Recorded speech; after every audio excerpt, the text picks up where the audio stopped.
बेहतरीन तेज़ बॉलर हैं, बेहतरीन स्पिनर हैं, बैटिंग आपकी फॉर्म में। हम बात अभी जब कर रहे थे, मैं आप और महोदय बैठे हुए थे कि भाई कोहली नहीं भी चले तो पीछे वाले भी तैयार हैं, जो टॉप ऑर्डर है, जो ओपनर्स हैं वो भी परफॉर्म कर रहे हैं, तो किसी एक पे इंडियन टीम डिपेंडेंट नहीं है। Hello and welcome to Lapada shot. मैं हूं सादिया सैमसन और मैं हूं फवाद मुस्तफ़ा। हाँ जी, बहुत बहुत शुक्रिया आप सब चाहने वालों का, लपाड़ा शॉट पसंद करने वालों का। आपने हमें दिवाली की, हमने आपको मुबारकबाद दी, फिर आपने मुबारकबाद दी। इतने सारे लोग हैं, कोशिश यही थी एक एक करके, सादिया ने भी ज़्यादातर लोगों को कोशिश की कि जवाब दिया जाए, बट स्टिल जिनको जवाब नहीं दे पाए, आदाब, शुक्रिया। और जीते रहें, खूब खुशियाँ मनाएं और खूब मिठाई खाएं। और आज इंडिया ने तो वैसे ही जश्न मना हुआ है, मैच भी कोई नहीं था, वन साइडेड ही नज़र आ रहा था, वन साइडेड ही होना था, लेकिन सेमीफाइनल की तैयारी होनी चाहिए और हो गई है। मुझे तो कोई कमी नज़र नहीं आ रही सिवाय एक ओवर कॉन्फिडेंट वाला। जैसे मैं आपको बता दूं, इंडिया की टीम वहीं खड़ी है सादिया जैसे 1983 में वेस्ट इंडीज़ थी, हर लिहाज से फेवरेट थी, बेहतरीन खेलती चली आ रही थी। आखिर में लक और कुछ ऐसा हो गया कि वेस्ट इंडीज़ हार गया, बट उम्मीद ये है कि इंडिया जिस तरह से खेल रही है, और मैं उम्मीद करूं ना करूं, मैं अच्छा चाहूं बुरा चाहूं, जो अच्छा खेल रही है वो नज़र आ रहा है, हम उसी पे बात कर सकते हैं। India this time is playing good, मतलब हर तरह से बहुत ही अच्छा खेल रहे हैं। तो मेरे ख्याल में होम ग्राउंड का एक कंफर्ट अलग ही होता है। जाहिर है सिर्फ आप होम ग्राउंड के कंफर्ट के ऊपर मैच नहीं जीते, परफॉर्मेंस सबसे पहली चीज़ है। दूसरी चीज़ ये है कि बहुत ही बैलेंस्ड टीम है और एक कहते हैं लर्नड टीम, तो ये वो टीम है जो सीखी हुई है। सो मेरे ख्याल में everything is going very much in the favour of Indian team.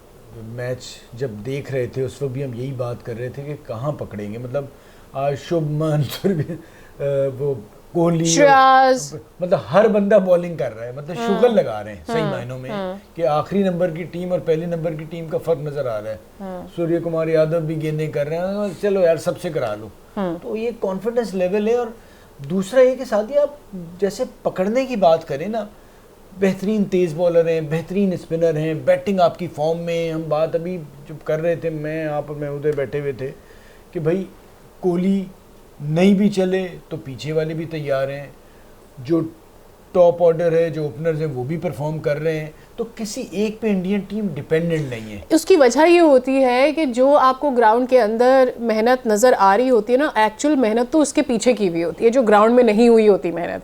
तो बेसिकली वो मेहनत ये होती है कि आपको एक प्लेयर के ऊपर डिपेंड नहीं करना, आपके पास बहुत सारे प्लेयर्स होते हैं। जब बहुत सारे प्लेयर्स आपके पास हर चीज़ के लिए होते हैं, like you have got batter for as openers, for your one downs and for your middle order and your power hitters, and then उसके बाद ऐसे ही आपके पास पेसर्स होने चाहिए, पेसर के ऑल्टरनेटिव होते हैं, आपके पास स्पिनर्स होते हैं, और फिर आपकी पूरी टीम मिलकर अच्छी फील्डिंग करती है। तो ये सारी चीज़ें मिलकर होती हैं। जब ये आपके पास वाफिक मिकदार में होते हैं ना, ऑलरेडी कंपटीशन क्रिएट हो जाता है। जब अंदर ही कंपटीशन, हेल्दी कंपटीशन होता है, तो हर एक को पता होता है कि भैया मेहनत करूंगा, जी जान लगाऊंगा, फिटनेस का ध्यान दूंगा तो टीम में रहूंगा। Otherwise there are some sitting on the bench who are going to take my place. एक ही चीज़ नज़र आती है सादिया, वो ये है कि बस ओवर कॉन्फिडेंट ना हो जाए। I don't think so they will get over confident नहीं होंगे।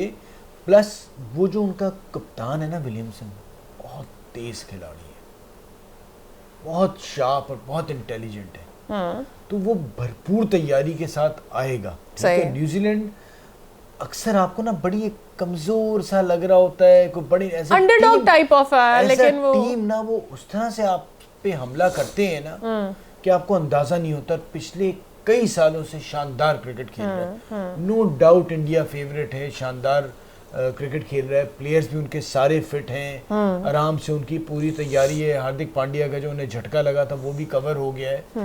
बट न्यूजीलैंड एक ऐसी टीम है जो सरप्राइज दे सकती है। वो तैयारी कर रहे हैं तो ऑब्वियसली इंडिया भी इस चीज़ को देख रहा होगा। साथ साथ 50वां 100 तो आज हुआ नहीं, उम्मीद यही है कि सेमीफाइनल फाइनल में कोहली साहब 50वां 100 भी करें और इंडिया जीते भी, साथ साथ हमारे शहजादे भी निकल पड़े वहाँ से। हाँ, अच्छा, हमारी सूरत हाल कुछ ऐसी है, अगर आप वैसे देखा जाए तो आप ठीक है, मतलब बहुत बुरा नहीं किया, अच्छा भी नहीं किया, बस ठीक है। नहीं यार, अच्छा, अब सादिया, अब मैं बताऊं क्या हुआ है, आपका जितना गुस्सा था वो निकल गया, नींद पूरी हो गई, आप आ गए हैं, you were done with that. But let's be honest, हमारी टीम से हमारी एक्सपेक्टेशंस बहुत ज़्यादा थी। एशिया कप में भी हुआ ये कि वहाँ हमारे सारी जो एक्सपेक्टेशंस थे उन पर पानी पड़ गया था। उसके बाद हमारी एक्सपेक्टेशंस कम हो गई थी। जब Naseem got out of the team तो वी न्यू कि हम कौन सी टीम लेके जा रहे हैं। फाइनल ये था कि हम टीम अनाउंसमेंट किस तरह की करते हैं। जब टीम अनाउंस हुई और उसमें ज़मान और अबरार को रिजर्व्स में रखा गया तो मेरे ख्याल में हमारी एक्सपेक्टेशंस बहुत बिलो चली गई थी। अब जब टीम परफॉर्म करने आई और हमने इनको नेदरलैंड्स के अगेंस्ट जिस तरह से खेलते हुए देखा, मतलब ऐसा नहीं था कि कोई बहुत ह्यूज शानदार किस्म की विक्ट्री, तो मेरे ख्याल में वी वेन देयर जहाँ पर हमने अपनी वो बनाई हुई थी, होप्स हाई रखी हुई थी टीम से, लेकिन हमें पता था कि यार टीम अच्छा नहीं कर रही है। तो फिर हुआ ये कि गुस्सा हर मैच पे निकलना शुरू हुआ कि ये उस वक्त क्यों नहीं किया गया, ये उस वक्त क्यों नहीं किया, ये ऐसे करते, ये वैसे करते। लेकिन बहरहाल जो सिस्टम सही नहीं था और जिस सिस्टम के तहत हम इस टीम को लेकर गए थे, हमें पहले से पता था कि ये होने जा रहा है। अब जहाँ तक बात है परफॉर्मेंस की, तो भाई परफॉर्मेंस अच्छी नहीं थी, लेट्स जस्ट एक्सेप्टेड कि हम अच्छा नहीं खेले। अच्छा सादिया, ये अब हो गया है, लेकिन बात सारी ये है कि हम एक चीज़ जो मैं बताना चाहता हूँ जिस पे लोग बात नहीं करते, हम और आप कर लेते हैं, हमारे यहाँ महमूद भाई भी कर लेते हैं, कि सिस्टम जो है ना उसको हम जब तक, ये जितनी टीम और जो कुछ बुराइयां हैं ना उसकी सबसे बड़ी वजह सिस्टम है। बिल्कुल आई एग्री। मैनेजमेंट कौन लेके आया? बाबर आजम नहीं लाया। ट्रू दैट, ये तो है, ये तो है। कौन लेके आया? बाबर ने तो नहीं बोला था। और अगर सारा इख्तियार बाबर आजम को दिया, वो भी किसी ने दिया, तो वो बाबर का कसूर नहीं है भाई, आपने क्यों दिया था? चेक इन बैलेंस नहीं है। अब जॉस बटलर है, टीम वही है, कप्तान है, इंग्लैंड का हमसे बुरा हाल है, कप्तान चेंज हुआ, चला गया।